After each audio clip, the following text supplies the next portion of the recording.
With a win on Monday Night Football, our Denver Broncos would have a 77% chance to break the 8-year playoff drought and make the NFL playoffs, but I don't think we are playing to just squeak into that 7 seed anymore, and we get great news across the NFL. I think we're getting some help around the league. We get great injury news about our team, and we're going to go strength by strength about how we go about taking down the Browns on Monday Night Football. If you're new to this channel, I'm a diehard Denver Broncos fan, Ben, and it helps me out a ton.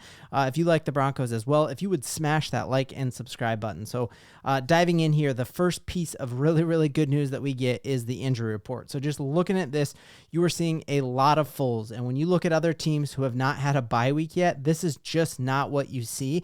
And the person that jumps out to me is just seeing that we've had 3 full days of practice from our defensive anchor outside of Pat Surtain, and that is Zach Allen. This dude is just an absolute game wrecker in and of himself, and when he's playing well, it lets the edge rushers just feast because they are facing single teams. And the really, really cool thing, advanced analytics that just came out via Next Gen Stats, tweeted out by Tyler Gorse here, is that Zach Allen is right behind an all-pro player there in Dexter Lawrence in the number of times that he's gotten a sack when he's been double-teamed.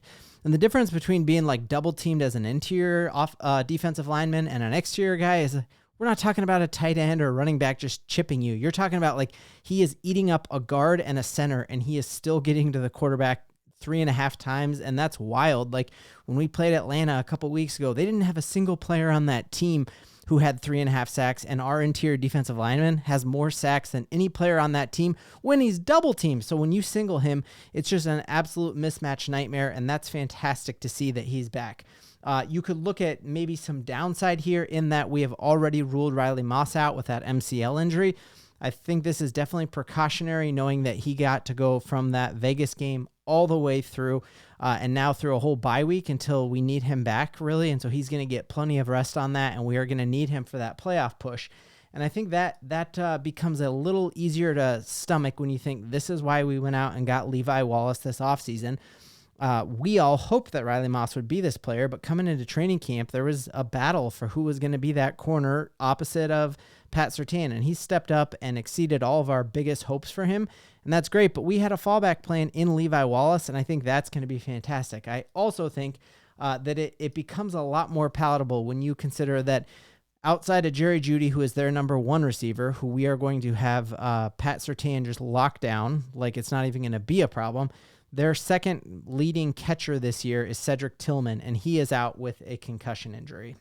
And so, yeah, if you take a look this year, he is their second leader, not only in targets, but or not only in receptions, but also in his yardage, and he's got 3 touchdowns. So fantastic that, hey, yes, we lost Riley Moss, and that's a bummer to lose your CB2, but they're also down their wide receiver too. So I think that is definitely a wash there, and I think we're in good shape. Now, the matchup that we are going to be love watching, or maybe we're going to hate watch it, is just watching Pat Surtain lock down Jeudy from the jump. We know all of the headaches that he caused here, all the drama that he caused here, from feuding with sideline reporters like Steve Smith to just being a me first kind of guy. And that would have been a real nightmare as we're trying to really thread this needle to develop Bo Nix. And so I'm glad we shipped him off. And Jeudy does not have any love lost for this team. He came out and said he wants to go out there and whip us up. He wants to whip our butts, I guess, in this game. And he said, Pat Surtain was like, well, you know what? I think he's going to be fired up, but I've been going at him in 7-on-7s, and I'm going to be ready to go against him. And so I think this is going to be a really good matchup to watch that I expect Pat Surtain to just win. We know that Jeudy is a phenomenal route runner, but you can't count on him to catch the ball when he's open, and I don't think you are going to get open much against Pat Surtain, and then I don't really trust Jameis to get him the ball, so I think that's a win for us on the matchup department. Also think the Broncos and Sean Payton in particular might have a little extra juice here and firing up this team as he reads some of the quotes that Jeudy has said, because he just basically said, it was a frustrating couple years here. It was 4 years. It was a long time to be patient. Some of those years I had drops, but other years there were circumstances I can't control, and I just don't think that's the case. I think he was just as complicit in our struggles as he was a victim of them, and I expect Sean Payton and this Denver Broncos defense to absolutely feast and not let him get the ball. I think just like we did to Brock Bowers last week, Vance Joseph, Sean Payton have the ability to hone in on what is your strength and take it away. That's like the Belichick model of coaching, is like take away your strength and make you go somewhere else. So I think Jerry Jeudy is going to be definitely under control, and I'm not worried about that, but that's going to be something really we can hop on here on Monday night on the post game and celebrate. Pat Surtain locking him down just like he did DK Metcalf, just like he did Pickens, just like he did pretty much every Mike Williams or Mike Evans against the Tampa Bay Buccaneers. He's taken out the top wide receiver on any team he's faced. And I would say Jerry Jeudy's probably not even in the top 5 of wide receivers that he has locked down, and he's going to continue to do it with even more motivation and reason to do that. So looking at a couple of the other keys to victory in this game, I think Quinn Meinerz, the interior of that offensive line for the Denver Broncos, is going to be absolutely crucial.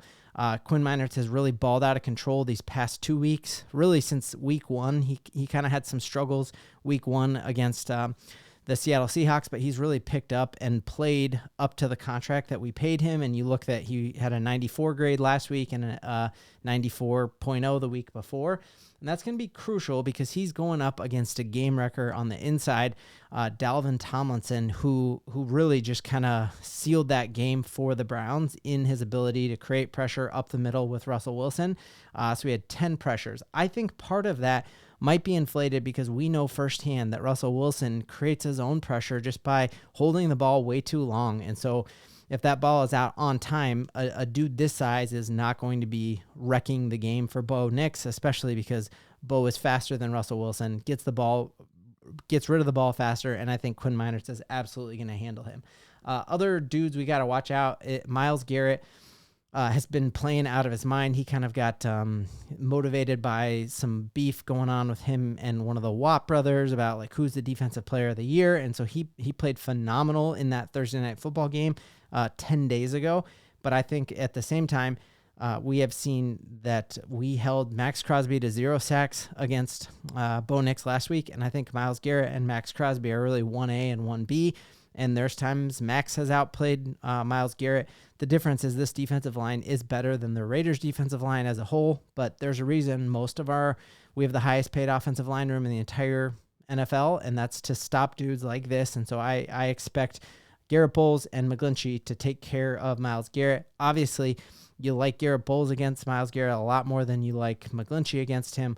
Just McGlinchey did have some false starts, some holds last week going against Max Crosby. Myles Garrett, just like Max, has the ability to kind of shift himself and go up against whichever part of the offensive line he thinks he can feast the most on. So that's going to be another really interesting thing to watch out. But again, strength on strength here. And I think that's really good. But you look here, our defensive line is better than theirs, but their defensive line does deserve some props. They are the number 5th best defensive line in all of football as well. And so this is going to be strength on strength for our Denver Broncos. Next matchup to really keep an eye on, Courtland Sutton needs to continue doing Courtland Sutton things this week. He's not going to be able to go against as much zone coverage as he has. He's been doing phenomenal at finding those pockets and those holes in the zone to get open, and Bo Nix has been hitting him perfectly there. He's going to be playing against a predominantly man corner that he really has the size advantage on.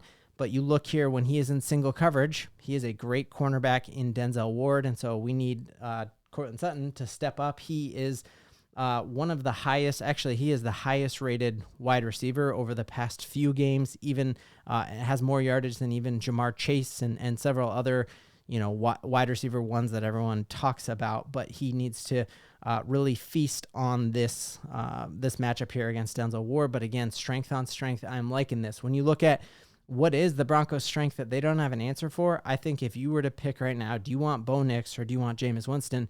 There's no question. We have very similar defenses, very similar offensive talent. I would take Courtland Sutton over Jerry Jeudy, and then I would definitely take Vele over their wide receiver too. And you'd probably say you'd rather have their Njoku over any of our tight ends. But then, I love Marvin Mims out of the backfield. Their running back there, Chubb, is coming back from injury. Doesn't look like he was before.